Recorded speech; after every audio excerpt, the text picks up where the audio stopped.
I'd been hitchhiking through East Turkey, and I got picked up by the police. And as I was sitting in the back of the police car, I was trying to figure out what was going on. We had driven out of town about 10 minutes to an open space where the cops could pull over. They spoke on their radio for a moment, and then they got out of the car, put up a roadblock, and started stopping cars. And they told me to stay in the car. So after letting this go for a little bit, and one of the policemen came walking towards the car, and I asked him, hey, what's going on? What are you guys doing? And he said, we're hitchhiking. We saw your destination on your sign, and we're stopping every car to see if they're going there. It's on the coast of Turkey. And lo and behold, 5 minutes later, they stopped the truck that was going there, and they told the truck driver, great, you're taking this guy. So I was in for an easy day that day. This was day 56 of what would turn into an 8-month journey to hitchhike from Amsterdam to Tokyo. And in the 8 years since, working in, consulting with startups, and running innovation projects for enterprises and Fortune 500 companies, I can see how hitchhiking and working on startups or working on your big idea are very similar, because you probably have an idea of where you want to get to, but you're not quite sure how it's going to work. You're probably strapped for resources. There's a lot of uncertainty, and people keep telling you that it's impossible. Sound familiar? So I want to share with you today 5 lessons that I have learned from hitchhiking that I'd recognize are useful when it comes to startups. Because what success in hitchhiking and startups really comes down to is how you make decisions under uncertainty and how resourceful you are.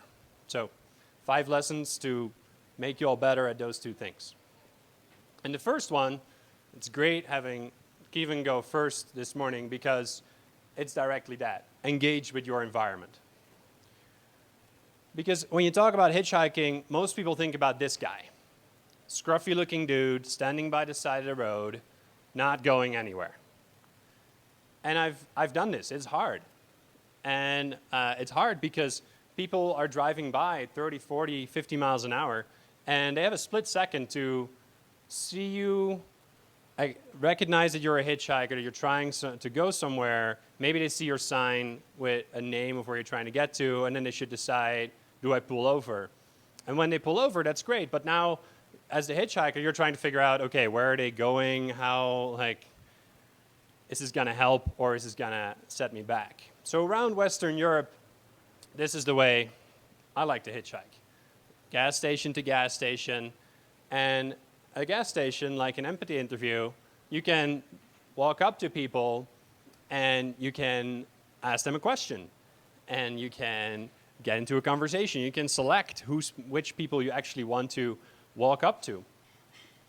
And the majority of people that then I ended up getting into the car and driving off, the first thing they tell me is, oh, I never pick up hitchhikers.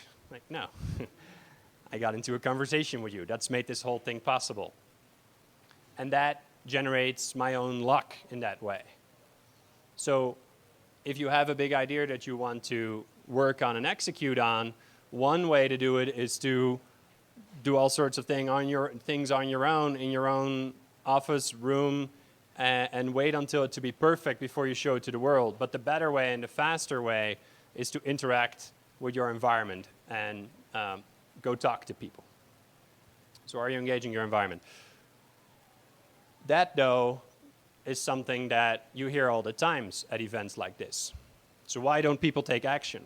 Well, how big a purpose do you have to actually take action? My purpose for undertaking this journey was that my upbringing was very structured and planned. My dad's a mechanical engineer. I have an engineering degree. And I remember a trip in the senior year of high school when our bus to go would depart at 5:30 in the morning. And of course, we were the ones sitting there at 4:30 at the parking lot to make sure that we were on time. Me wondering why I was there so early. And I'd started to let go of that some during university years when I hitchhiked about 30,000 kilometers all around Europe, up to the Arctic Circle, across the boat to London, everywhere. But now I wanted to do something bigger. A good friend of mine had that I studied with and hitchhiked a lot with together had moved to Tokyo to study and work. And I wanted to go visit him, but I didn't want to make it just a trip and a fun vacation. I wanted to make it a challenge. So I said, okay, what if I go to Tokyo, but I set off from Amsterdam and then start from what I know, hitchhiking, and see where that gets me, and go into the challenge and the growth opportunity that it was. So I ask you the same question. It's great to have an idea, but what's the driving purpose that'll move you to take action? So you know that you have to engage with people, you know your purpose of why you will take action and face the uncertainty and do it anyway. How do you get started? How do you get prepared? Well, for me to get prepared, I couldn't really plan how I was gonna go exactly to Tokyo, but I could get prepared on what am I taking with me? What's in my bag? I purposely didn't bring a tent to amp up the challenge a little bit more. What are some of the legal requirements? Which visas can you get along the way and which you cannot? And then vaccinations. And it was a pretty hilarious meeting with this travel doctor who we're sitting down in his office and he has this laminated map of the world in front of him. And in a routine way, he asked me, so tell me, where are you going?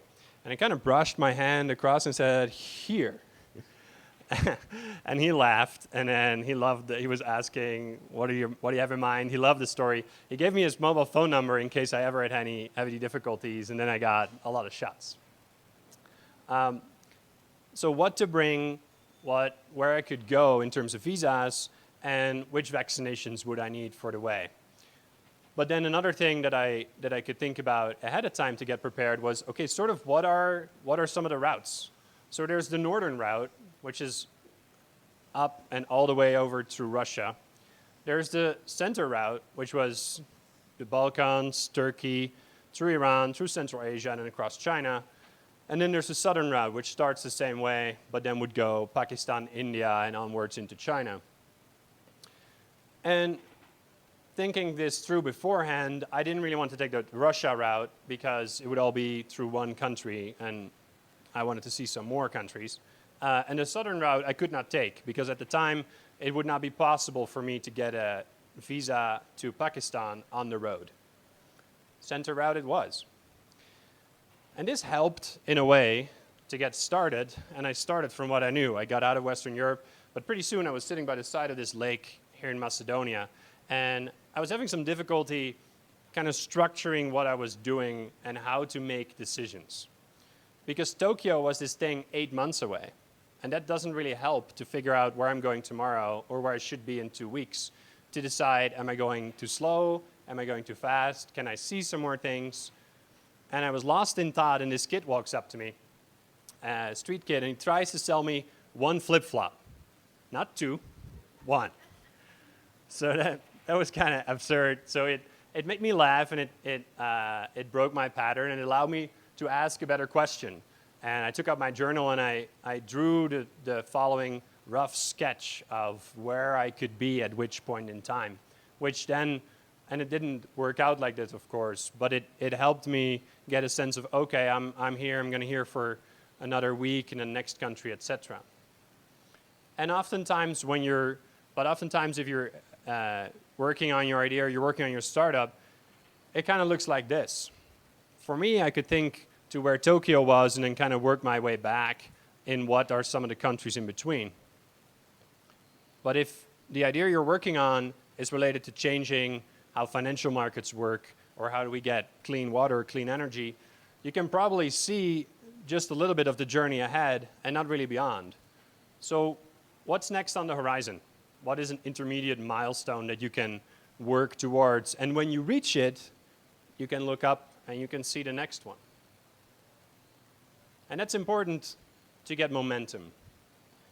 Because even though in the plan I just showed you, I could set the markers in time and space for how much time I would spent in different places, this is still a challenge. If it was about planning a trip, I could have just taken a train, a boat, and then a plane to get to Tokyo. This is the border of Iran and Armenia. Now, it is a nice landscape. I didn't take a picture of the actual border station because I didn't want to spend the rest of my life in Iran. But as I was crossing into Iran, I was reflecting on the journey and kind of the stages of growth I had gone through. And I reflected that the person who I was when I set off from Amsterdam wouldn't really have been able to cope with the uncertainties and what it took to travel through very off the beaten path locations such as Iran. Because I mentioned that I traveled over 30,000 kilometers all around Europe, but I almost always had done that with somebody else. And now I was doing it alone. So the first growth curve was, okay, now let's do it alone.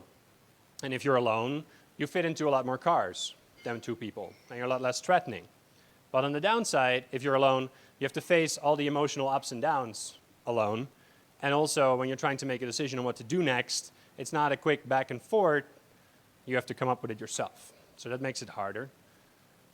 And then the next one after that was I was getting out of Western Europe and was getting in places where I didn't share any language. So now I was alone, hitchhiking, relying on point and wave and maps and little snippets of notes that I had somebody write down who would speak English and could translate for me. And then the next step beyond that then was to get 800,000 Armenian dram out of an ATM. It's about 2,000 US dollars. And the reason I had to do that, and I did 5 transactions because I had to stay within the limits of my bank, and I walked that into the bank office and went to the teller and worked with the teller to get the shiniest 100 US dollar bills out of his foreign currency drawer. Because in Iran, and especially in Turkmenistan and some parts of Uzbekistan, the next couple countries in the journey, there's no access to the payment networks that we use every day. You cannot use a credit card. So I had to carry the cash in. And then the other thing to deal with is that everybody keeps telling you that Iran is such a dangerous place, which it is to an extent. So walking across the border with 2,000 US dollars stuck deep into my backpack, seeing what this would be, was a little bit of a mental leap to take. But then you're there, and it turns out that Iran was a lot of fun. The people are great. So looking back, I think it's related to a Steve Jobs quote. Looking back, you can see how the dots connect. You can see I can stand here today and look back over the journey and see the levels of learning I had to grow through to complete that journey. And it's probably similar for you. If you look back across the path you've taken so far on your journey, you can see the pivotal moments, the pivotal people, but it doesn't really work to project that forward. So a question that might help is, what are small, complete steps you can take to drive your idea forward? It's a further refined version of what's next on the horizon. Because it's not just about getting to a certain place, it's about who do you next need to become.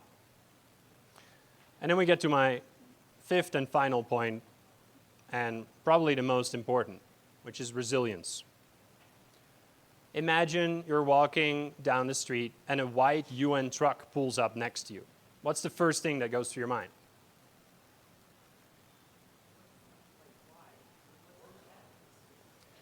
War zone, yeah.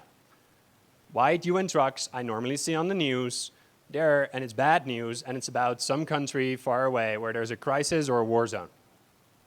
So here I was walking around Pristina, Kosovo, and there's white UN trucks driving around. And I took this semi-good picture of the UN compound. And walking around town, this was the first time in my journey when my resiliency was tested. A couple weeks in.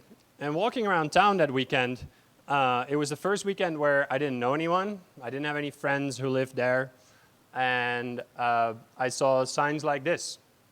And you walk into the city park, and there's signs that say, stay on the path, because there's mines probably if you go venture off the path in the city park. So the fear got to me a little bit, and as I was leaving on Monday morning to hitchhike to Albania, I was walking to the road out of town, and I remember having this weird conversation going on in the back of my mind with, on the one side, the fear voice telling me that, oh, this is stupid, it's never going to work, nobody's going to Albania, you should just take a bus. I even looked up the bus schedule. But the other side of my mind knew that I had done this, that it works, so I kind of kept walking, even though I had that internal dialogue going on. And I got to this point, and I took a picture of it to remember it, and I put my bag down, stuck my thumb out, and this is the Balkan. So 5 minutes later, I had a ride, was on my way. It was pretty smooth sailing the rest of the day. But it was so caught up in thought. And the funny thing about this picture, which I only saw years later when I pulled it up a couple years ago for a talk, is that victory was staring me right in the face that day. And I didn't see it because I wasn't focused on the things that I knew, that I had done this 30,000 kilometers before and it works, or even that I had gotten to this to this spot by hitchhiking the last couple of weeks. And I wasn't focused on the possibility of what adventures would I get into this day, what will the day bring, because I got to operate a digger from some construction workers on the Albanian-Kosovo border, which was fun. No, I was focused on the thing that I didn't know and I wouldn't have control over, which is that car or that car going to stop for me? And that can only lead to fear. But luckily, I'd done this enough and I had the resiliency to know which step to take next and to keep going and to take one next action. What is one next action you can take? If you only take away one thing from my talk, it should be this one.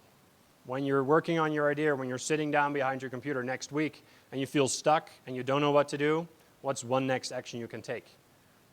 And what's one beyond that when that one doesn't work? That's what hitchhiking is. So as we work on our idea and we build our startups and organizations, we each go on a journey. And there's lots of tactics and things you should know and incorporate: marketing, accounting, business cards, which tech stack to build this thing on. But are you engaging with your environment? And even more important, why will you take action despite the uncertainty? Because the number one thing in working with startups and working with enterprises on innovation projects that I see people do wrong is they try to focus on the idea and build the thing before we show it to anyone. And that's a losing proposition. Luckily, I learned this from hitchhiking, where if you don't talk to anyone, you're not going anywhere. So that kind of helps. And then the next piece, what's next on the horizon? Maybe you can see a couple milestones further. Maybe you just can see the next hill to take. And let's take that hill, and because it helps you with momentum and it helps you with growing into who you need to become to really get to the end destination that you have in mind or that you can see. And then resilience. What is one next action you can take? And the great thing about going after a big idea or going on a hitchhiking journey like this is that you have no idea where it's going to take you. Because my journey didn't end in Tokyo. Because in Tokyo, I got introduced and I met this American girl who was working there as a lawyer on a project. And now, years later, we have 2 kids and are happily living here in Colorado, which easily allows me to come and tell this story to you today. So that's my story. My name is Wouter. I'm a hitchhiker and entrepreneur. I'm happy to answer any questions. Thank you for your attention.